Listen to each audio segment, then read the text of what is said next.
The Grow My Cleaning Company podcast helps owners of cleaning companies just like you to grow your company and yourself so you can make more money and finally get the time and money freedom that probably got you into this business. Discover how to automate and create systems that allow you to grow like crazy without losing control. If you dig the show and want to show some love, subscribe, rate, and review on iTunes. It really helps. Enjoy the show. Hey, Cleaning Nation, Mike Campion here with Joe Cruz. This young man acquired Made Easy Cleaning Professionals in Tampa Bay, Florida. End of October, 1st of November, 2022.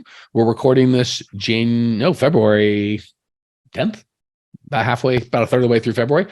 So he's owned the company November, December, January, 3 full months, basically 3 months and a couple nickels, or a couple of days there. And then he's been in our program for about a month and a half. So really excited to hear your perspective. Let's start with pre-purchase. I bought and sold some businesses, and I had some very strong feelings in that pre-purchase deal. How did that show up for you? Yeah. So I was just really excited to have an opportunity to make decisions myself and run a business. Been in corporate America for a while. I've got some exposure to different areas, and you're not always in control there. You're really answering to somebody else. And I wanted that opportunity to make those decisions myself and do the driver. Cleaning businesses with the reoccurring revenue nature that was there was super attractive to me. One that I felt like I could step in and, tomorrow wouldn't fall apart. I had a little bit of leeway to get up to speed and was excited about what I could do to continue to grow it. Okay, that makes sense. So here's my favorite question. I'm dying just as a listener as well to hear your response. Every business I've bought, I had some or even started, but more so when I had some very definite and definitive beliefs about how it was going to feel when I bought it. And there's probably a time I've been more wrong in my life. I don't recall it. Like the reality of what happened and what I thought, completely gone. Just want to know if I'm insane. What did you think it was going to be like? And what was it actually like? I'm dying to hear. Yeah. So I thought I could come in and take all these like big private equity ideas and things that I'd seen in the past. I could come in and just flip it overnight. And this would be this huge machine that's just using automation and growing great. In reality, this is small business world. This is relationships. And there's a lot of stuff that I didn't know, especially on the marketing side. And it's not just a flip of the switch. You've got to be very pointed, and it takes talent and skill. And there's a lot of effort that goes into it. It's small incremental gains that grow a business. So yeah, let me encourage the takeaway I would give from what I know and hearing what I just heard Joe say for you listeners who are like, well, I wasn't in private equity and I'm not buying, like none of this makes any sense to me, or this isn't helpful. We all have something, right? Whether we start a cleaning business or purchase it, we all come in with our skill sets. And I think people are shocked. We literally have people that are like, I ran a hospitality division with 100 cleaners for a hotel. And my biggest problem was when I bought a cleaning company, hiring. Like we think, because that seems pretty translatable, right? Like I get, you're like, I was in private equity. I'll be dang, the things that it takes to, invest in larger businesses are completely different than the things it takes to get client. Like that's a pretty obvious, like I can see where some of that wouldn't translate. But even on I have a degree in accounting and my books are a mess, right? The nuance when it comes to actually running a small business is wildly different than what you're going to learn in school or even managing or leading a large business. And not that one's better or worse, it's just different. And if you think the skills are going to translate perfectly or close to perfectly, there's good opportunity you're going to be disappointed. So that said, you're just such a great, unique story because most of the people we get have either they bought it a little earlier or they'll talk to us before. So just like you're kind of a perfect opportunity of like, oh my gosh, I get to help this guy a month or two in. So you kind of knew something, right? It's not like you hadn't taken over, knew nothing.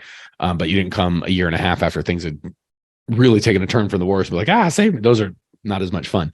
What were the big takeaways for people that aren't, obviously going to be able to go through our program or get the help that we offer on a big thing? Distill it down. What value can you give to folks that are either, let's just stick with people just buying a business. They're just taking over. They're considering buying a cleaning company. What did you learn? What can you give to them?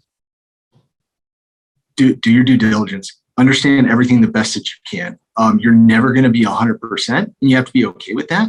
But no matter what it is within the business, within the numbers, understand it and as much as you can because there are still going to be gaps. So if you only do half effort on it, and then there's still additional gaps on there, that's when things can really go sideways. But the better you understand it, more going into it when trying to buy a business or even trying to operate the day-to-day, I try to understand everything I can inside and out, even if it's not me doing it every single day.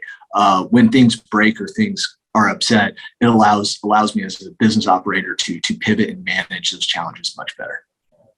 So funny you say that. So I promise we didn't collude to make my point, but it sounds like exactly it. Like, I don't know much about private equity, but what do I do? If you said, what's the big thing private equity do? I'd be like, due diligence. Like, that's really all you do. And you're like, so I'm literally an expert at due diligence, I'm assuming, or have a way more experience than the average bear at a very high level. So we're like, well, good Lord, if I could do due diligence, do leverage buyout or something, you get equity in a $100 million company. Yeah, I can figure out a six-figure deal.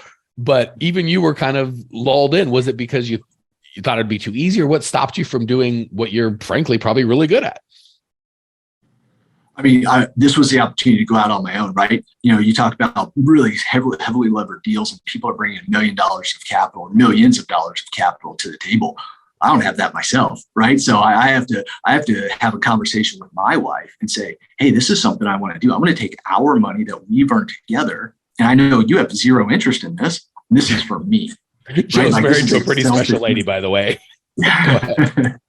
Yes, right. You want to take money that we've earned and we've grown together, and I want to do something with it for me. Hopefully, it pays off for the family. That's the goal, right? But it's a risk for me, and so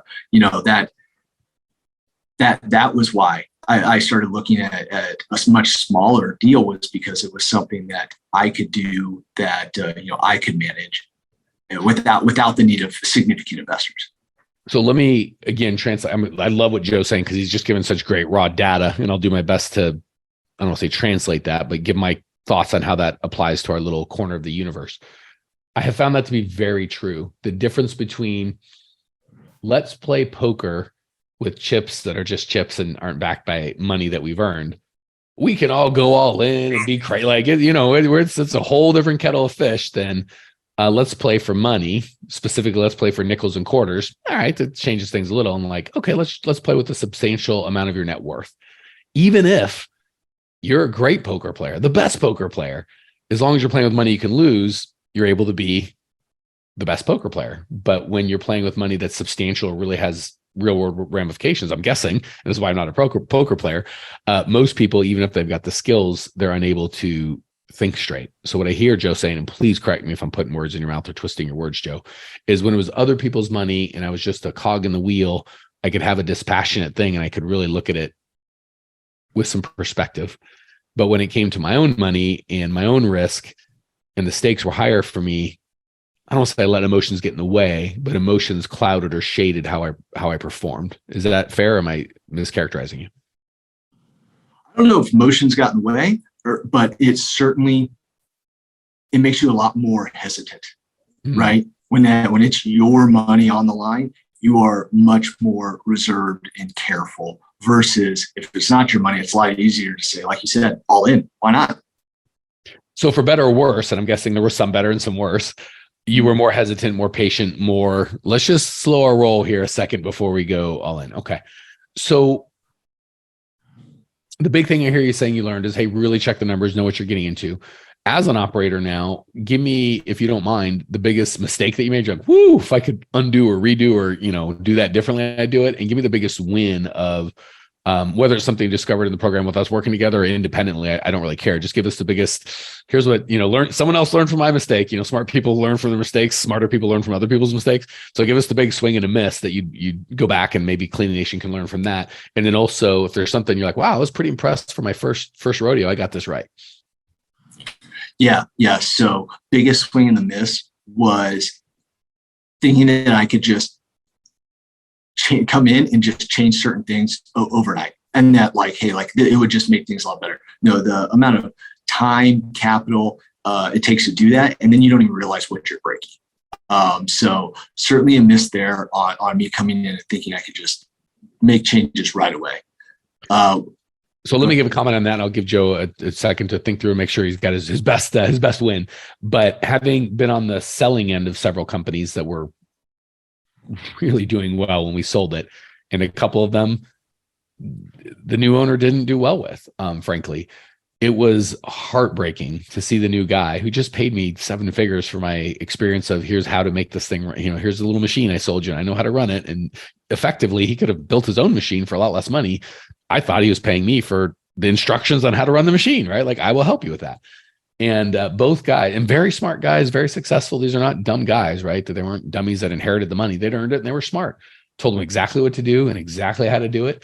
And, I don't want my pride to get in the way. I totally get it. They bought it, and 3, 6, 9 months later, after they kind of, what I would have done or hoped I would have done was just, as long as it was not illegal or unethical or immoral, just do what the other guy just spent millions of dollars to tell me how to do the damn thing, do what he said, see why it worked or didn't work, and then kind of do something different. They immediately said, I'm going to do something different. I've got it. And I just was like, and I literally told them, if you do this, you will get that. And they did this and that happened. And it was pulling my hair out. And it sucks. So on one hand, I'm like, well, the check's cleared. On the other hand, I'm like, I spent all my time building this beautiful thing and I sold it in good faith, helping you make it better.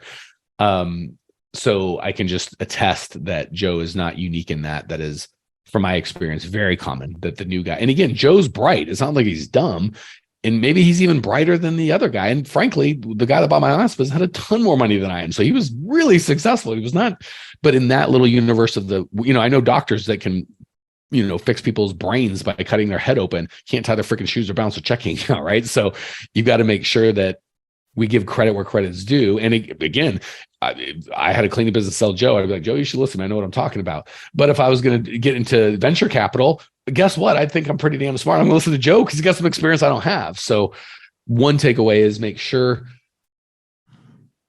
don't get too headstrong. It's good to be confident in your own ideas, but make sure we're clear on who the expert in that area is and listen to the expert in that area.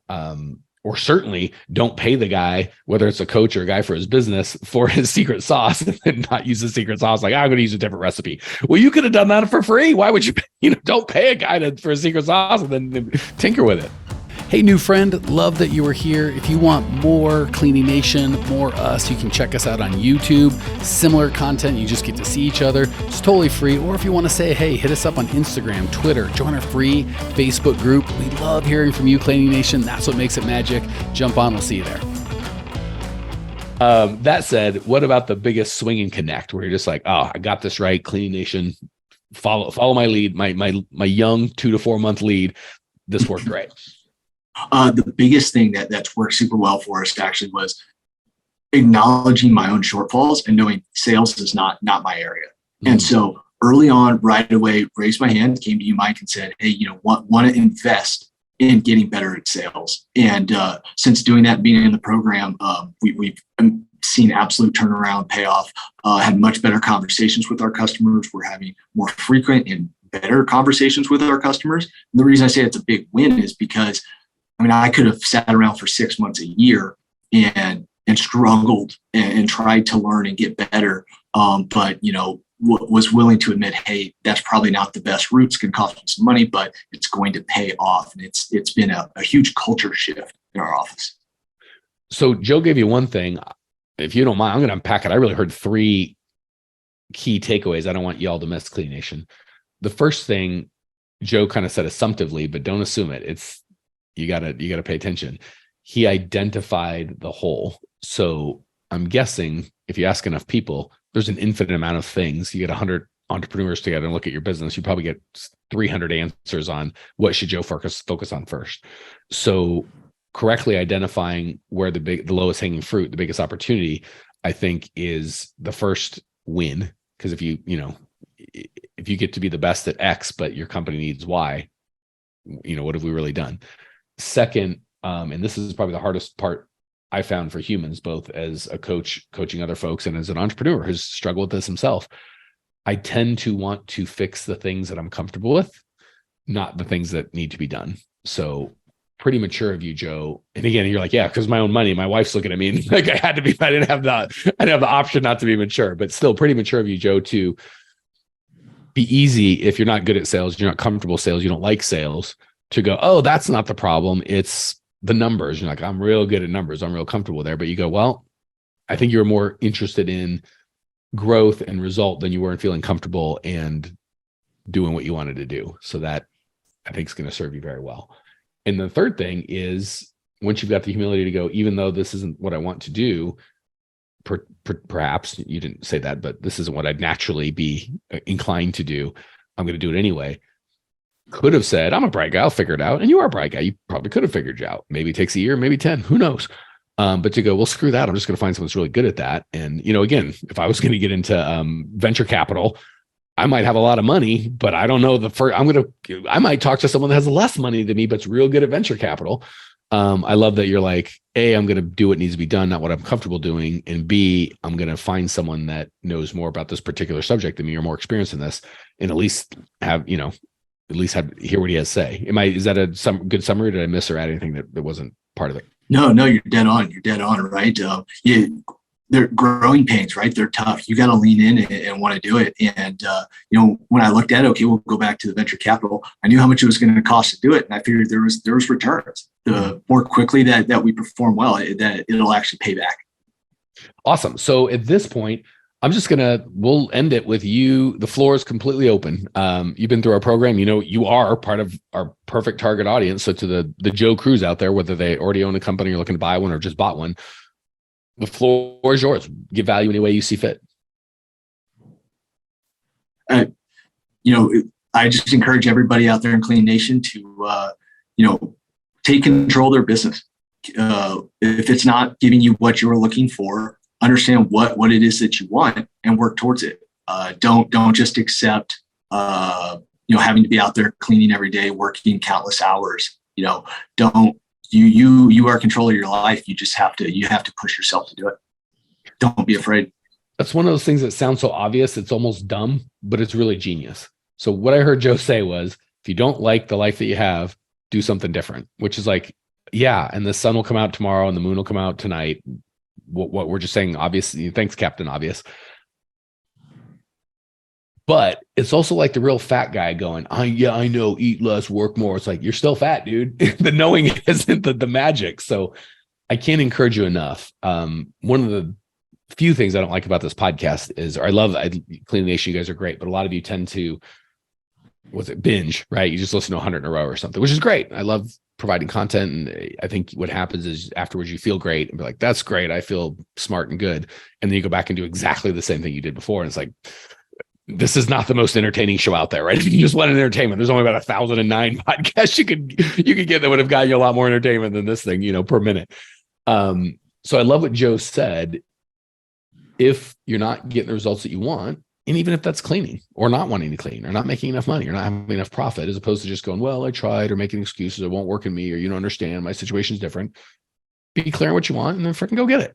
I mean, I know it sounds too simple to be true or too good to be true. It's like, yeah, that's kind of it. And guess what? If that doesn't work, then try again and do something different. If that doesn't work, do something different. And if you just are the guy or gal that's going, I'm going to keep trying until I get something that works, you'll be the guy or gal that either dies or succeeds. Either way, you only fail when you go, I guess this is my life now.